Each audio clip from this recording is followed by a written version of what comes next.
Hi hello ಎಲ್ಲರಿಗೂ ನಮಸ್ಕಾರ. ಜ್ಯೋತಿ ಪಾಕಶಾಲೆಗೆ ತಮ್ಮೆಲ್ಲರಿಗೂ ಸ್ವಾಗತ. ನಾನು ಈ ದಿನ ಮಿಲ್ಕ್ ಶರ್ಬತ್ ಮಾಡುವ ವಿಧಾನ ತೋರಿಸ್ಕೊಡ್ತಾ ಇದ್ದೇನೆ. ತುಂಬ ಬಿಸಿಲಿರೋ ಕಾರಣ ತಂಪಾಗಿ ಏನಾದರೂ ಕುಡಿಬೇಕು ಅಂದಾಗ ನಾವು ತಂಪು ಪಾನೀಯಗಳನ್ನ ಕುಡಿತಾ ಇರ್ತೇವೆ. ಅದನ್ನು ಬಿಟ್ಟು ಈ ರೀತಿ ಮಿಲ್ಕ್ ಶರ್ಬತ್ತನ್ನು ಒಮ್ಮೆ ಟ್ರೈ ಮಾಡಿ. ಆರೋಗ್ಯಕ್ಕೂ ಒಳ್ಳೆಯದು, ಹಾಗೆಯೇ ತುಂಬಾ ಟೇಸ್ಟಿಯಾಗಿರುತ್ತೆ. ಮಕ್ಕಳಿಗೂ ಸಹ ದೊಡ್ಡವ್ರಿಗೂ ಸಹ ತುಂಬಾ ಇಷ್ಟ ಆಗುತ್ತೆ. ಬನ್ನಿ ಈ ಟೇಸ್ಟಿಯಾದಂತಹ ಮಿಲ್ಕ್ ಶರ್ಬತ್ ಮಾಡೋದು ಹೇಗೆ ಅಂತ ನೋಡೋಣ. ಅದಕ್ಕಿಂತ ಮುಂಚೆ ಇನ್ನೂ ಯಾರೆಲ್ಲ ಸಬ್ಸ್ಕ್ರೈಬ್ ಮಾಡ್ಕೊಳ್ದೆ ವಿಡಿಯೋ ನೋಡ್ತಿದ್ದಲ್ಲಿ ಪ್ಲೀಸ್ ಸಬ್ಸ್ಕ್ರೈಬ್ ಮಾಡ್ಕೊಳ್ಳಿ. ಬನ್ನಿ ಈ ಮಿಲ್ಕ್ ಶರ್ಬತ್ ಮಾಡೋದು ಹೇಗೆ ಅಂತ ನೋಡೋಣ. ನಾನಿಲ್ಲಿ ಮೊದಲಿಗೆ ಒಂದು ಚಿಕ್ಕ ಬಟ್ಲಿಗೆ 1 ಟೇಬಲ್ ಸ್ಪೂನ್ ಆಗುವಷ್ಟು ಸಬ್ಜಾ ಸೀಡ್ಸನ್ನು ನೆನೆಸಿಡ್ತಾ ಇದ್ದೇನೆ. ಈ ಬೇಸಿಗೆಗಾಲದಲ್ಲಿ ಈ ಸಬ್ಜಾ ಸೀಡ್ಸ್ ಸೇವನೆ ಮಾಡೋದು ಆರೋಗ್ಯಕ್ಕೆ ತುಂಬಾ ಒಳ್ಳೆಯದು. ದೇಹದಲ್ಲಿ ಉಷ್ಣಾಂಶ ಹೆಚ್ಚಾದಾಗ ಈ ಸಬ್ಜಾ ಸೀಡ್ಸನ್ನು ಸೇವನೆ ಮಾಡೋದ್ರಿಂದ ಉಷ್ಣಾಂಶ ಕಮ್ಮಿ ಆಗುತ್ತೆ ಅಂತಲೇ ಹೇಳ್ಬೋದು. ಇದಕ್ಕೆ ಸ್ವಲ್ಪ ನೀರನ್ನು ಸೇರಿಸಿ ಇದನ್ನು ಮಿಕ್ಸ್ ಮಾಡಿ ಒಂದು 2ರಿಂದ 3 ನಿಮಿಷ ಇಟ್ವಿ ಅಂದರೆ ನೆನೀತವೆ ಇವು. ನಂತರ ನಾನಿಲ್ಲಿ ಒಂದು 3 ಗ್ಲಾಸ್ಗೆ ಶರ್ಬತ್ ಮಾಡ್ಕೊಳ್ತಾ ಇದ್ದೇನೆ. ನಾನಿಲ್ಲಿ 3 ಗ್ಲಾಸ್ಗಾಗುವಷ್ಟು ಹಾಲನ್ನು ತಗೊಂಡಿದ್ದೇನೆ.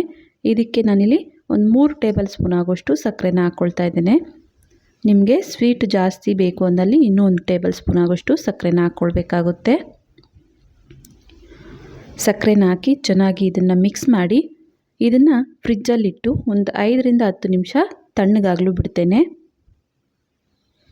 ನಂತರ ನಾನಿಲ್ಲಿ ಕಲ್ಲಂಗಡಿನ ತೊಗೊಂಡಿದ್ದೇನೆ. ನೋಡ್ಬೋದು, ಒಂದು ಅರ್ಧದಷ್ಟು ಕಲ್ಲಂಗಡಿಲಿ ಸ್ವಲ್ಪ ಇದನ್ನು ಕಟ್ ಮಾಡ್ಕೊಳ್ತೇನೆ. ಫುಲ್ ಏನು ಬೇಕಾಗಿಲ್ಲ, ಅರ್ಧನೂ. ಸ್ವಲ್ಪ ಇದನ್ನು ಕಟ್ ಮಾಡಿ ಬೀಜನ ತೆಗೆದು ಆದಷ್ಟು ಸಣ್ಣದಾಗಿ ಈ ಕಲ್ಲಂಗಡಿನ ಕಟ್ ಮಾಡ್ಕೊಳ್ಬೇಕಾಗುತ್ತೆ. ಇನ್ನು ಯಾರೆಲ್ಲ ಸಬ್ಸ್ಕ್ರೈಬ್ ಮಾಡ್ಕೊಳ್ದೆ ವಿಡಿಯೋ ನೋಡ್ತಿದ್ದಲ್ಲಿ ಪ್ಲೀಸ್ ಸಬ್ಸ್ಕ್ರೈಬ್ ಮಾಡ್ಕೊಳ್ಳಿ. ಬೆಲ್ ಐಕನ್ ಮೇಲೆ ಕ್ಲಿಕ್ ಮಾಡಿ ಆಲ್ ಅನ್ನೋ ಆಪ್ಷನ್ನ ಆನ್ ಮಾಡ್ಕೊಳ್ಳಿ. ನಾನು ಯಾವುದೇ ಹೊಸ ವಿಡಿಯೋ ಅಪ್ಲೋಡ್ ಮಾಡಿದ್ರೂ ನಿಮಗೆ ನೋಟಿಫಿಕೇಷನ್ ಬರುತ್ತೆ. ನೋಡ್ಬೋದು, ಈ ರೀತಿಯಾಗಿ ಕಟ್ ಮಾಡಿ ಬೀಜನ ತೆಗೆದು ಆದಷ್ಟು ಸಣ್ಣದಾಗಿ ಈ ಕಲ್ಲಂಗಡಿನ ಕಟ್ ಮಾಡ್ಕೊಳ್ಬೇಕಾಗುತ್ತೆ. ನಂತರ ನಾನಿಲ್ಲಿ ಫ್ರಿಜ್ಜಲ್ಲಿಟ್ಟಂತಹ ಹಾಲನ್ನು ಒಂದು 10 ನಿಮಿಷ ಹಾಗೆಯೇ ಬಿಟ್ಟಿದ್ದೆ. ಈಗ ಇವನ್ನು ತೆಗೆದುಕೊಂಡು ಮತ್ತೆ ಒಮ್ಮೆ ಚೆನ್ನಾಗಿ ಇದನ್ನು ಮಿಕ್ಸ್ ಮಾಡಿ ಇದಕ್ಕೆ ನಾನಿಲ್ಲಿ ಒಂದು 3 ಟೇಬಲ್ ಸ್ಪೂನ್ ಆಗುವಷ್ಟು ರೋಸ್ ಸಿರಪ್ಪನ್ನು ಹಾಕ್ಕೊಳ್ತಾ ಇದ್ದೇನೆ. ಈ ರೋಸ್ ಸಿರಪ್ಪು ಟೇಸ್ಟ್ ಕೊಡುತ್ತೆ, ಹಾಗೆಯೇ ಕಲರ್ ಕೊಡುತ್ತೆ, ತುಂಬಾ ಟೇಸ್ಟಿಯಾಗಿರುತ್ತೆ. ರೋಸ್ ಸಿರಪ್ಪನ್ನು ಹಾಕಿ ಚೆನ್ನಾಗಿ ಇದನ್ನು ಮಿಕ್ಸ್ ಮಾಡಿ ನಂತರ ಇದಕ್ಕೆ ನಾವು ನೆನೆಸಿಟ್ಟಂತಹ ಸಬ್ಜಾ ಸೀಡ್ಸನ್ನು ಹಾಕ್ಕೊಳ್ತಾ ಇದ್ದೇನೆ.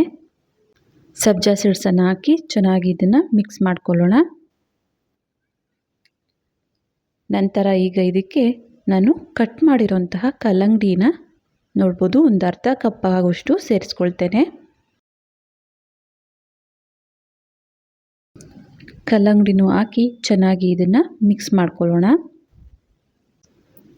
ಈ ಬೇಸಿಗೆ ಕಾಲದಲ್ಲಿ ಮಕ್ಕಳು ತಂಪಾಗಿ ಏನಾದರೂ ಕೊಡು, ಐಸ್ ಕ್ರೀಮು, ಜ್ಯೂಸು ಅಂದಾಗ ಈ ರೀತಿ ಮನೆಯಲ್ಲೇ ಈ ಮಿಲ್ಕನ್ನು ಬಳಸಿ ಮಿಲ್ಕ್ ಶರ್ಬತ್ತನ್ನು ಮಾಡಿಕೊಡಿ. ಆರೋಗ್ಯಕ್ಕೆ ತುಂಬಾ ಒಳ್ಳೆಯದು. ನೋಡಿ, ಮಿಲ್ಕ್ ಶರ್ಬತ್ ರೆಡಿ ಆಯಿತು. ಇದನ್ನು ಗ್ಲಾಸ್ಗೆ ಸರ್ವ್ ಮಾಡ್ತಾ ಇದ್ದೇನೆ. ತುಂಬ ಅಂದರೆ ತುಂಬಾ ಟೇಸ್ಟಿಯಾಗಿರುತ್ತೆ. ಮಕ್ಕಳಿಗಾಗಿರ್ಬೋದು ದೊಡ್ಡವ್ರಿಗಾಗಿರ್ಬೋದು ತುಂಬಾ ಇಷ್ಟ ಆಗುತ್ತೆ. ನೋಡ್ಬೋದು, ಮಿಲ್ಕ್ ಶರ್ಬತ್ ರೆಡಿ ಆಯಿತು. ಈ ವಿಡಿಯೋ ನಿಮಗೆ ಇಷ್ಟ ಆಗಿದೆ ಅಂದ್ಕೊಳ್ತೇನೆ. ಇಷ್ಟ ಆದಲ್ಲಿ ಈ ವಿಡಿಯೋಗೊಂದು ಲೈಕ್ ಮಾಡಿ.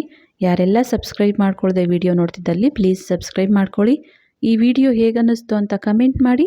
ಹಾಗೆ ಈ ವಿಡಿಯೋ ಇಷ್ಟ ಆದಲ್ಲಿ ನಿಮ್ಮ ಫ್ರೆಂಡ್ಸ್ ಆ್ಯಂಡ್ ಫ್ಯಾಮಿಲಿ ಮೆಂಬರ್ಸ್ಗೆ ಈ ವಿಡಿಯೋನ ಶೇರ್ ಮಾಡಿ. ಧನ್ಯವಾದಗಳು.